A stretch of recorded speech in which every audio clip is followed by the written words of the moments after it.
In President Biden's inauguration speech, he made a point to talk more than once about truth, about fact. How do you go about spreading that message as a lawmaker and working with other people in Congress who might not yet be on board? Last 4 years of alternate facts and truth isn't truth, and all of the lies propagated by the president was so destructive. There's nothing more corrosive to a democracy than the idea that there is no truth. Can you agree that there has been no evidence of collusion, coordination, or conspiracy that has been presented thus far between the Trump campaign and Russia? No, I don't agree with that at all. I think there's plenty of evidence of collusion or conspiracy in plain sight. There is significant evidence, much of it in the public domain, on the issue of collusion. You have seen direct evidence of collusion? I don't want to go into specifics, but I will say that there is evidence that is not circumstantial.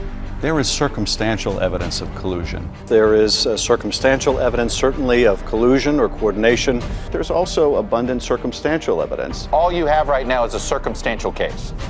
Actually, no, Chuck. I can tell you that the case is more than that. And circumstantial evidence can be very powerful and is hard evidence. We're also looking at persistent allegations that the Russians have been laundering money through the Trump organization. I don't know that that's true. The president once said the Saudis are spending tens of millions of dollars on my Trump towers and buying apartments from me. Why wouldn't I love the Saudis?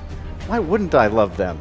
Okay, so they murder journalists, but please, they buy apartments from me. Members of that same campaign now in office said, hey, Russians, don't do anything about this.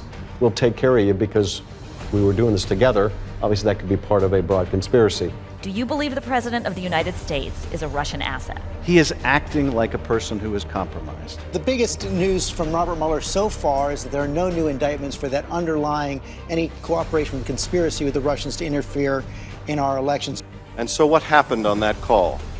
The President communicates to his Ukrainian counterpart that the United States has done a lot for Ukraine. No other country has done as much as we have. But you know what? I don't see much reciprocity here. But there's not much reciprocity here. I hear what you want. I have a favor I want from you. What have you done for us? We've done so much for you, but there's not much reciprocity.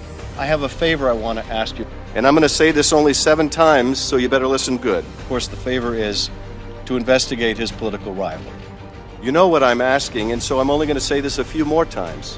We've done an awful lot for Ukraine. I want you to make up dirt on my political opponent, understand lots of it. The favor is to investigate his political rival, to investigate the Bidens. And by the way, don't call me again. I'll call you when you've done what I asked.